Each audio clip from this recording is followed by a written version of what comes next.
Alright, skipping ahead here slightly, got the truck put back together, tested it last night, and almost immediately drive stopped driving, and sort of able to get it into gear, but something is not engaging the drive shaft, so even when it is in gear, I believe it is now, the shaft spins freely.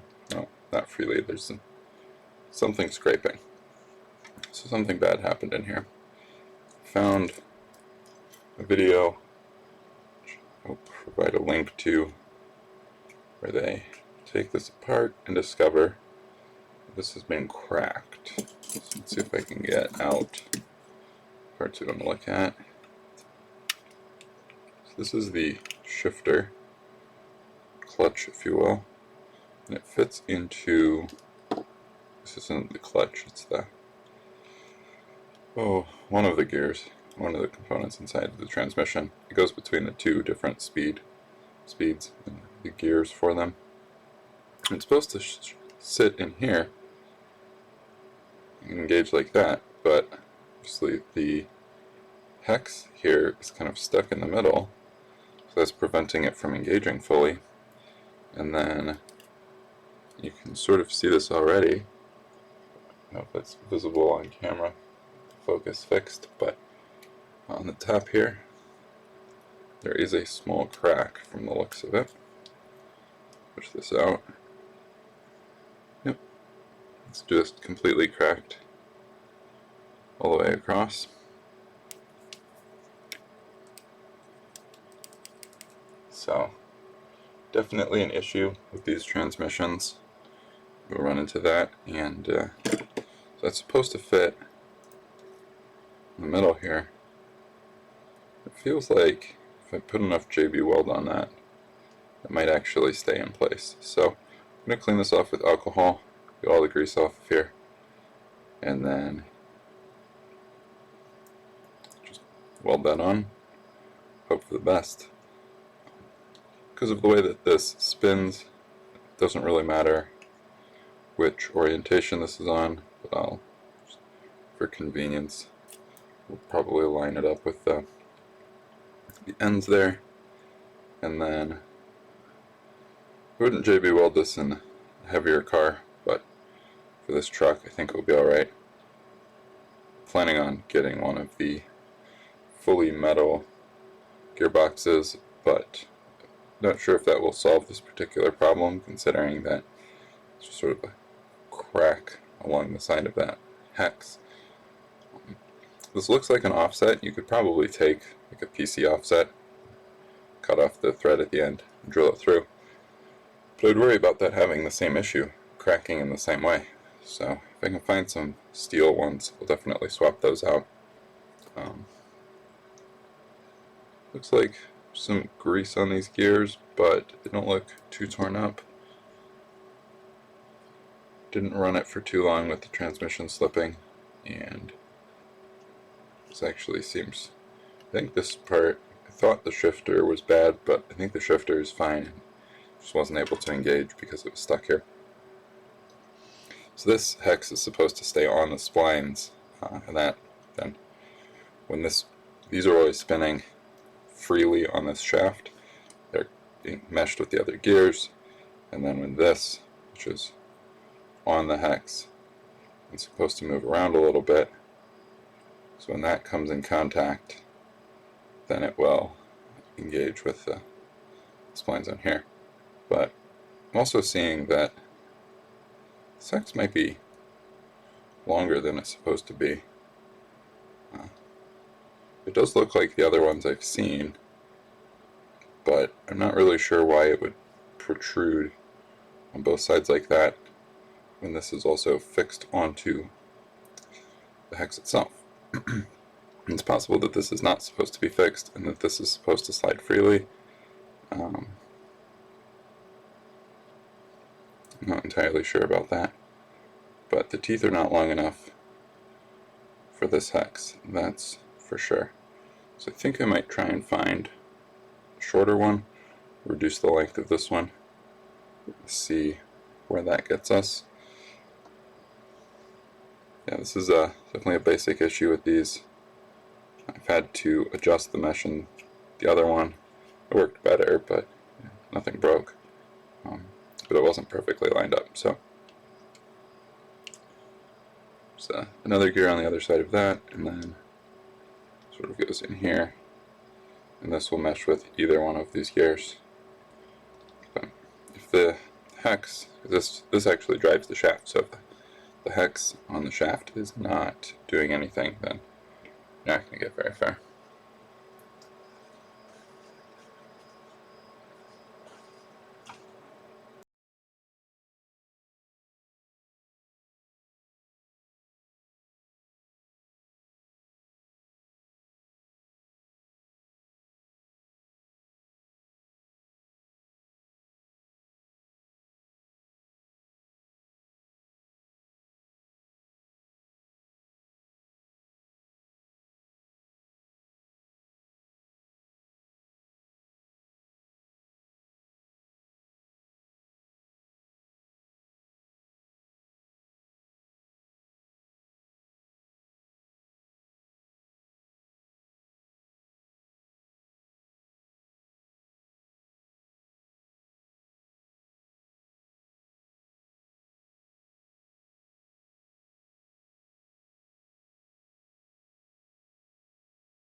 Okay, tonight I am finishing up the HEMTT.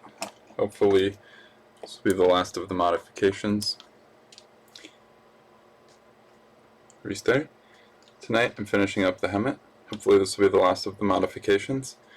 I sorted out some issues with transmission off camera. It turns out that the hex piece on the drive shaft was cracked, so I put some JB weld on that, got it back together, and that seems to be holding well now. It's not skipping like it was before, and the transmission, the shifter, you can't see it right now because the servo, I left it in gear, but it moves much more freely.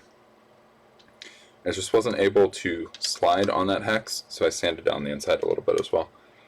Anyways, I have greased up this rear axle as a test to make sure I knew what the process was, and went just fine. So I need to pull off the middle one and the front one and grease those as well. The main problem at the moment is, like I said, I left it in gear, and the grub screws for these rear axles are not accessible. So certainly possible to back drive this a little bit, but it doesn't like it.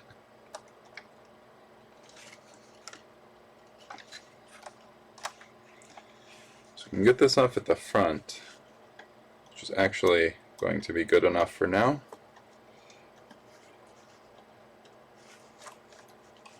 Feels like this one is almost stripped already. These are extremely touchy at this size. This is the smallest of these hex sockets that I have, and even with this and the torque you can put on it, you get a good bolt crack, but they strip pretty quick still. You can get those from WPL, the scrub screws. Just pick up a dozen of them when you're ordering other parts. In order to do this, unfortunately, you have to take the axles fully apart, as far as I can tell. I'm just not able to find a less invasive way to get at the inner gears of the diff, and the goal here is to pack the inside with the heaviest grease that you feel comfortable using.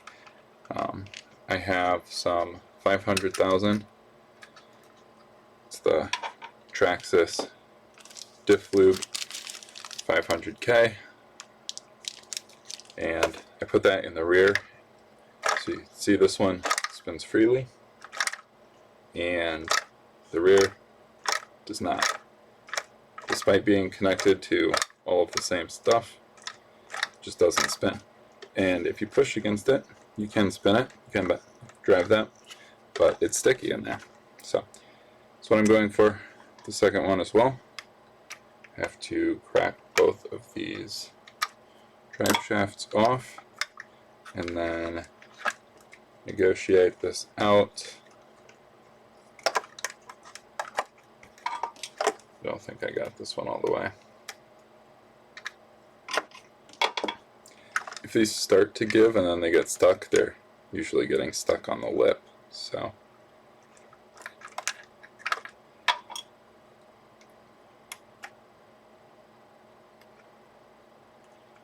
there we go. And then the hangers for these hooks, for the leaf springs, they actually have two parts there. So if I can tip this up and make that visible. Yeah, I think that's sort of visible. They have two brackets here. You want to get the hook in between them. As far as I can tell, it does not behave nearly as well if it's underneath the bottom one. So you want to get it between them, and then it will push down against that bottom one. At least that appears to be the case, and that is sort of level with this screw as well, so that I think that kind of makes sense. If you look at it through here, it's hard to do, transmission's in the way, but I think those are pretty even. So appears that it's supposed to go in between. in order to do this, you do have to take these apart, including the wheels, both diff covers, and about 24 other screws per axle. So I'm going to take both the middle and the front axle off, and then disassemble them and grease them up one by one. I don't want to mix up any of the parts between them, so they have to be greased individually.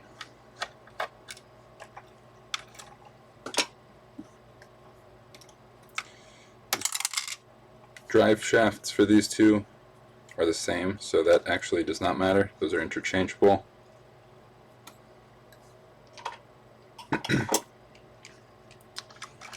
And hopefully I didn't lose either of these screws.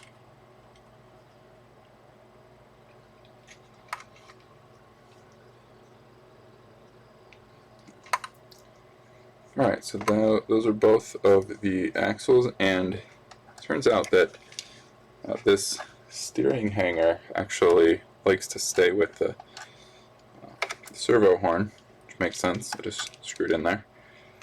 Comes out of here, so this part comes off with the axle. And, I believe I do have a set of metal axles on the way, so look at that.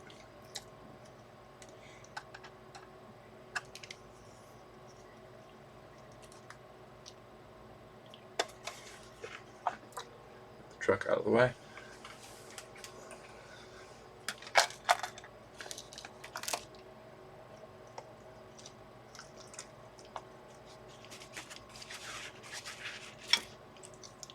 I do believe that gloves are recommended when you're doing this, or any kind of grease, and taste test is not OSHA approved.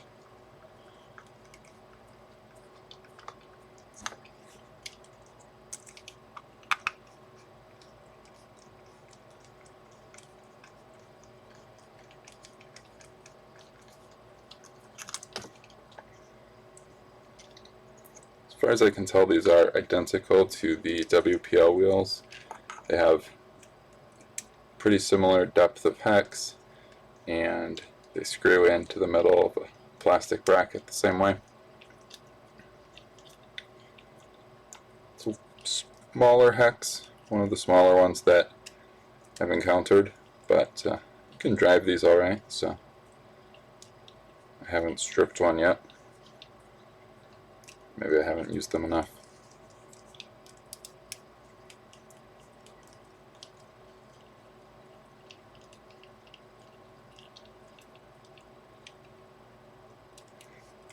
Once you have all the screws out, actually packing the diff only takes a few seconds, and there's not too many parts in there to lose. There's one small set of gears that you have to watch out for. These leaf packs are probably one of the more complicated components, and they have a few parts and a hanger below them. The end of the axle just has a pair of screws, but those are longer screws than some of the others. So the diff covers, pumpkin in the middle, that has a short screw. The wheels have a screw that I believe is about the same as the ones at the end of the axle, but I just think it's best to leave those in the wheels. I don't see why you would take that out. And yeah, there's just a whole variety of parts here. So I definitely recommend doing these one at a time. It's not like you're going to be able to save much time by greasing them all up in a row. The time-consuming part is taking them apart and putting them back together. So probably only show one of these. It's going to be bad enough.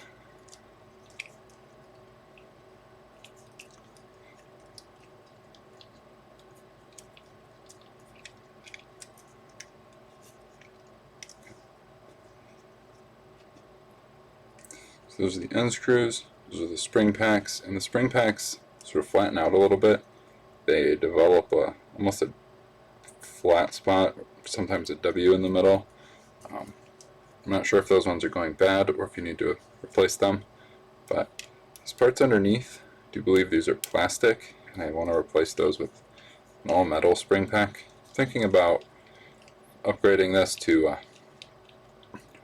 shocks at some point, but for the moment at least, I'm going to go with just a metal spring pack. I have a WPL spring pack, but I don't think it has a thread on either end, or a hole for the screw. I think it's hooked on both ends. I need to check on that, but I'll need to get some spring hangers, the correct ones to go onto the frame rails, and you can swap those out, so I assume I can get the WPL version. These, as far as I can tell, the diff covers are symmetrical. The gear is centered, so it doesn't matter if you put it back on this way or this way. It appears to mesh well either way. And they are not super prone to falling out. I guess they will if you mess with them too much, but they're not like some of the WPL ones that'll just fall out, never mesh again until you shim the hell out of it.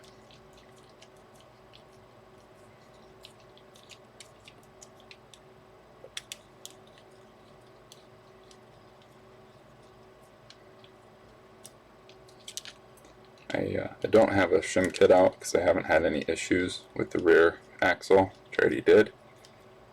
As far as I can tell, these are either pre-shimmed or just fit correctly, and they don't need it. So these do have pins, so they can only be oriented 2 directions. I believe those are equally good, those two, but watch out for that. And then these are somewhat symmetrical as well. They have to match. So this truck, one thing I'm not super impressed with, it has plastic bushings on the axle instead of bearings. So definitely going to replace those with metal bearings. When I get metal axles, they will have metal bearings. So do a full metal axle in there. The differential is not bad. That will open. You can lock it up like I'm doing here, and that makes it quite a bit more usable. So not necessarily poorly designed axle, but definitely would not have gone with the plastic bushings myself. Definitely prefer some bearings, something to take a little bit of the weight and just seem to last a little bit longer.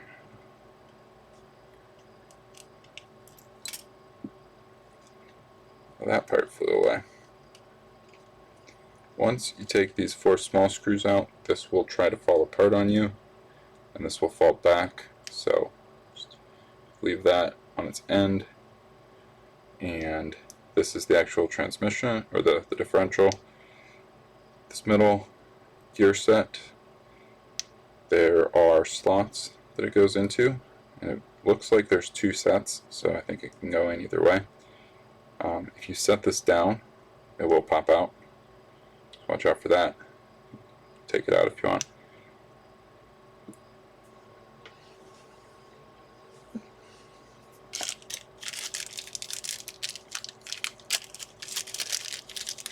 This stuff just does not come out through the little nozzle. It's way too thick for that, so.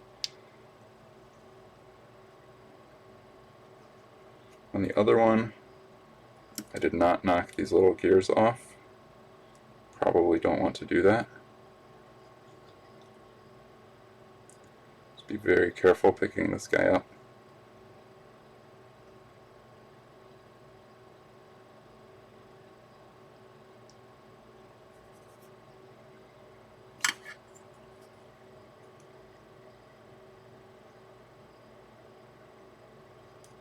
Get that back in there, and then still need to open up the grease without losing this again. So yeah, definitely watch out for those little gears. They will try to get away from you. Get your grease ready ahead of time. Get gloves on, eye protection, forklift certification.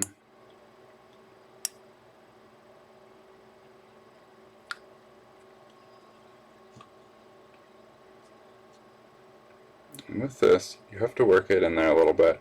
So there will be bubbles. You can sort of see on the side. It has not worked its way down all the way. So you want to seal that up a little bit and then spin it. And I think I had to do that a couple times for the last one.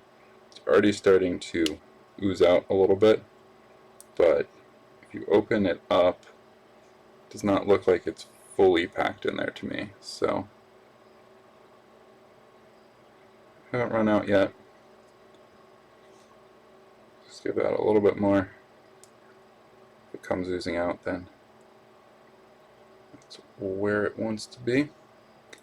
And this does have to be aligned with the screw holes, which are at this point just full of grease. So I'm not really sure if that is the best way to go about this. Probably want to keep the grease out of those screws, but I'm not sure how to do that. It seemed to get grease in them, and you can see they're leaving marks on the paper towel. They already had grease on them right away, so I'm not really sure what you can do there to degrease those holes.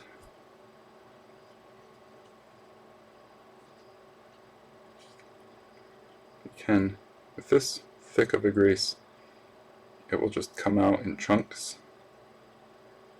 So you can pull it out with a pair of tweezers, and then just need to get these back in place.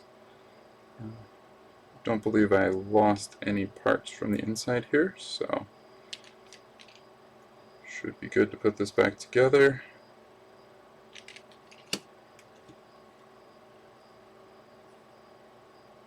I don't want to get more grease on it than I have to, but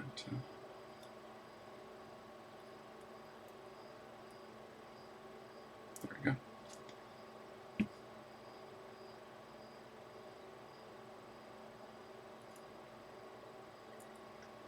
As you put these into place, the top gear, the part with the holes on it, might try to get away from them. Make sure that that does not push back or rotate. You need to get the screws in place and then actually get those threaded in. And I think I have it off by a few degrees.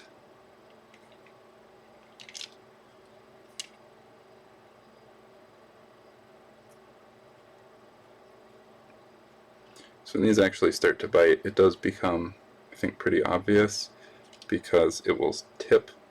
The top gear will start to tip if you have it really packed in there well.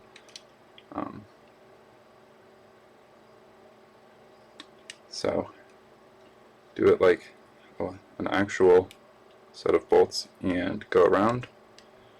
Do not tighten them all down all at once. Give each one a few turns and then scrape the grease off and move on to the next.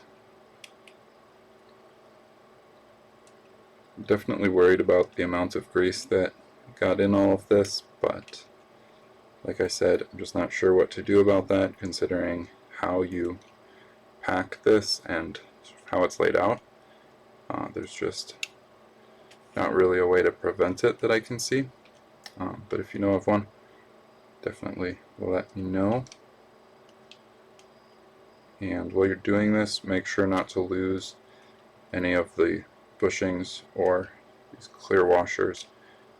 I'm not sure if the other axle actually had any of the clear washers, but if it does, don't lose them.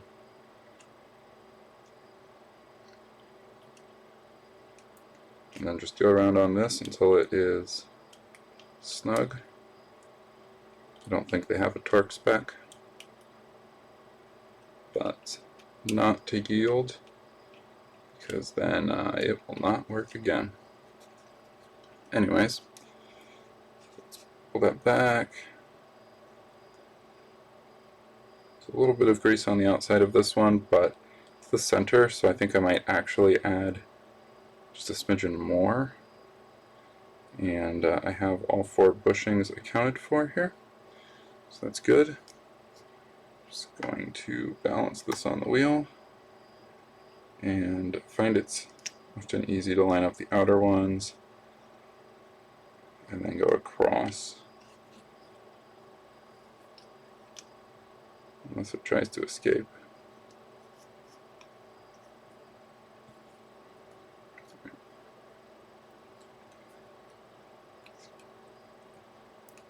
Get this one to move out. Alright. Then the last one. I'm not actually sure where this plastic washer came from, but I think it was used as a spacer on the outside here. So I'm going to leave it right there. And then, like I said, I'm going to give this one just a smidgen on the outside to help bind these gears onto all of this. Hopefully that won't bog it down, but I don't want to lock the outside, but I do want to make sure that all of the power goes through. So we're going to pop these back on real quick and spin it around to see how that turns out. And that is nice and thick. It does still spin. See, I'm holding it closed, and yeah, gummy, very gummy in there, but it spins around. At this point, if you hold one and try to spin the other, that becomes actually kind of difficult. You can hear the grease sticking and doing its thing. So I think that's successful. I think that is basically the process that you're looking for, and now I have to put this thing back together. So not much to that except to do it.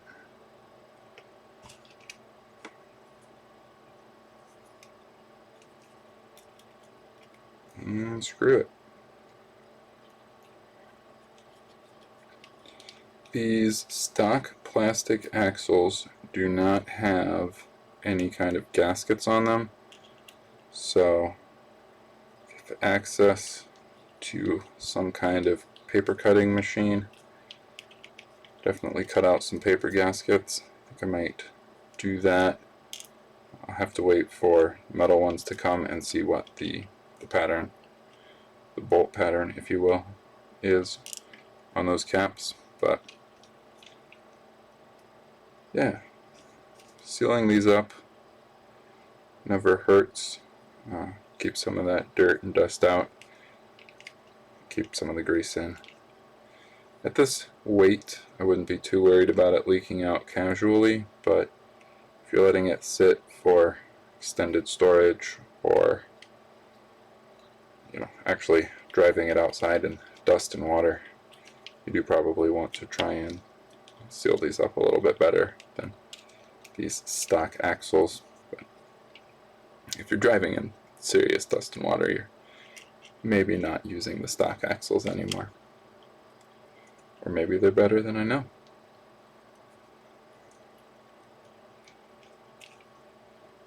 Given the material on the gears, it does look like these are cut Delrin gears, or perhaps nylon of some kind. I'm not entirely sure what the difference is off the top of my head, but they'll last a little while. I wouldn't overpower it. I've been considering doing something higher amperage, perhaps brushless in this truck eventually, but I'm going to need an all-metal drivetrain for that to happen, and it does not have that yet. It's getting there, but not yet. When you put these together, as far as I can tell, and certainly my personal preference is to keep the axle screws hidden. So that means that the spring packs need to go on the side with the screw hole. So I like to do this, at least thread these in first to get everything aligned, and then start to do the spring packs, and then finish all of the bolts. The ones on the diff cover I left just sort of loose as well. With this plastic, I'm not sure how much value Loctite would really be, but on your grub screws, always Loctite those down. Those little suckers will get lost in the grass, and they are like a speck of dirt. You're going to have to buy new ones. So, you also don't want a loose drive shaft binding something up and burning out a motor or stripping some gears. So definitely keep an eye on your grub screws, your drive shafts, and depending on how the transmission's set up. This one doesn't have any internal screws, but the WPL truck, I believe a bunch of those trucks do.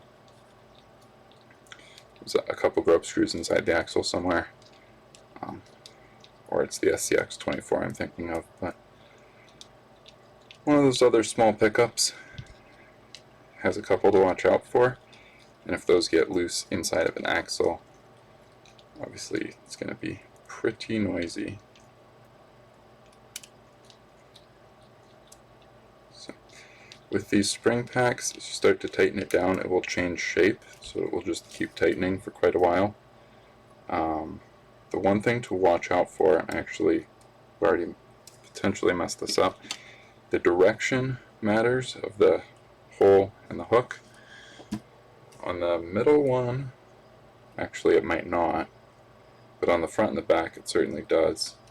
You have to make sure that you can hook them through and the drive shaft will be pointing out the right way, because there's only one of these drive stubs. Not sure what you would call that. On this one, I think it might not matter because the pumpkin is symmetrical, it's centered, and everything else about the axle appears to be pretty much the same all around. But we'll see how that goes once I get them back together a little bit more.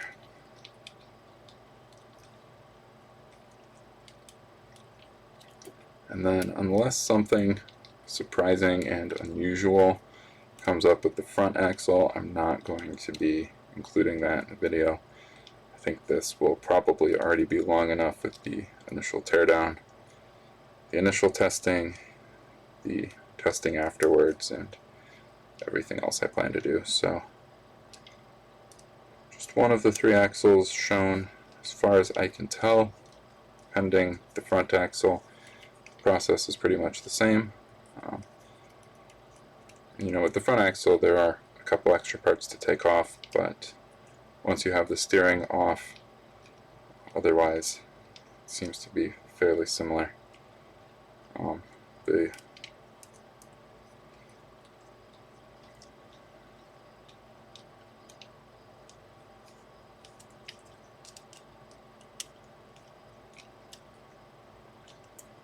Let's get these tightened down on the outside. I've already tighten down the middle ones, because these spring packs do act as axle clamps as well, where they go sort of through into an axle clamp. And then the diff cover, just finish that up.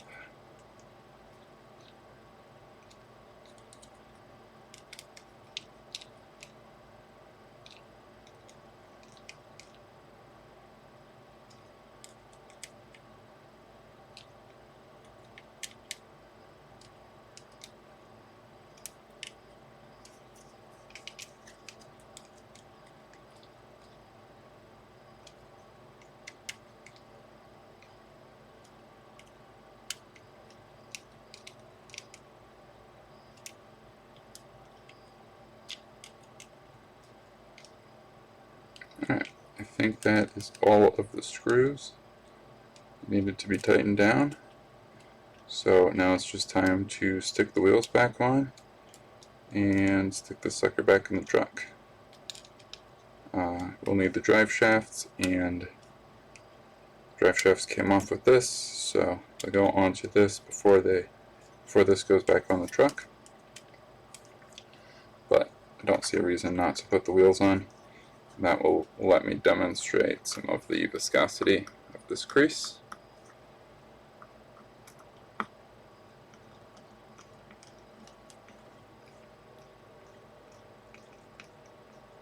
As long as these wheels are locked, just need to make sure that the hub doesn't spin, and good.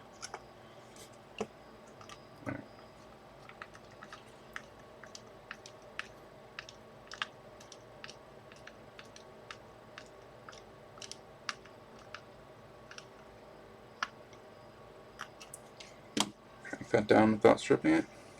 So yeah, these will not spin freely anymore.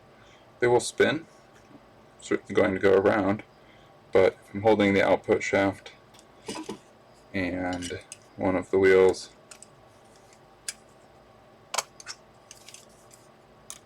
without messing anything up, that other one doesn't want to go around. And I guess that's actually how they're supposed to work, but here as well, spinning it like this, it's just not loose anymore. Even after working it in a little bit, I feel like there's maybe a little bit more room in there, but I think that should be plenty.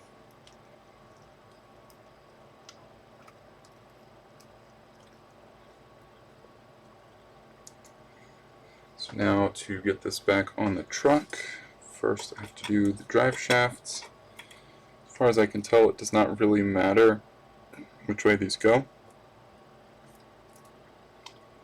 On the truck itself, the screws go forwards, so the way I left the drive shafts, I need to put, let's see, it's going to go like this, so I need to rotate this to be upwards. I'm going to put this on just like so.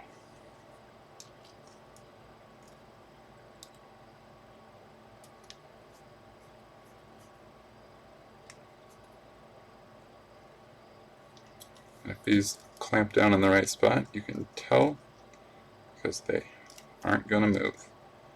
So this one, we have the sort of solid side.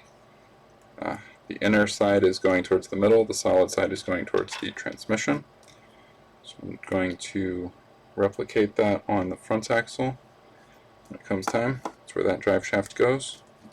For now, this one goes back on the truck. Close up the grease, get this out of the way.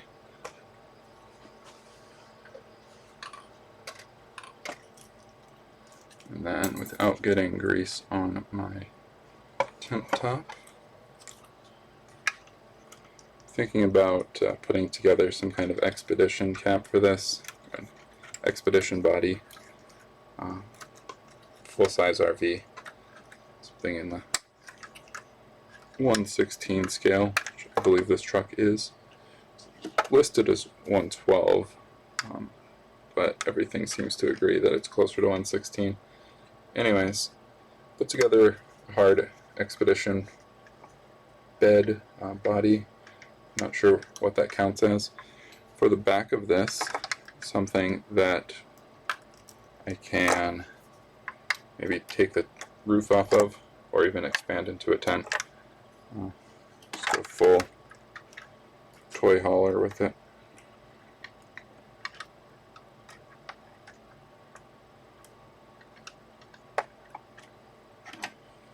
This one needs loosened up before it will fit.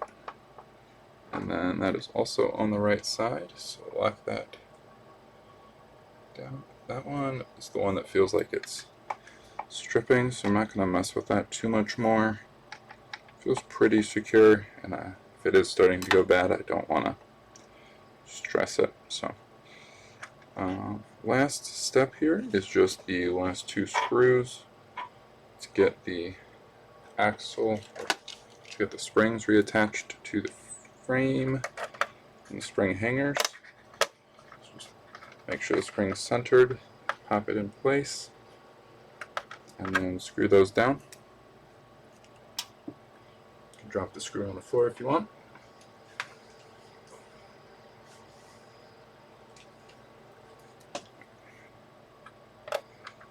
And then this is another one where I feel like doing them sort of halfway and then tightening them up is best. Let the axle center itself and get everything in place.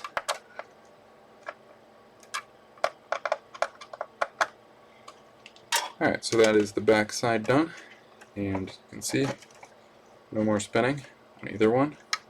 I think this might have a little bit more grease in it, but I guess we'll see. I just have to do the front and get it all put back together and tested. Definitely won't have time to test it until tomorrow. It's already dark out, so this is going to be quite the project, but in the meantime the trailer has arrived, so I need to put that together. Maybe I'll be able to test it with the trailer and differential and top, all of that. I've got a screw in there. There it is. Alright. Time for the front axle, and then I'll cut back to an assembled truck.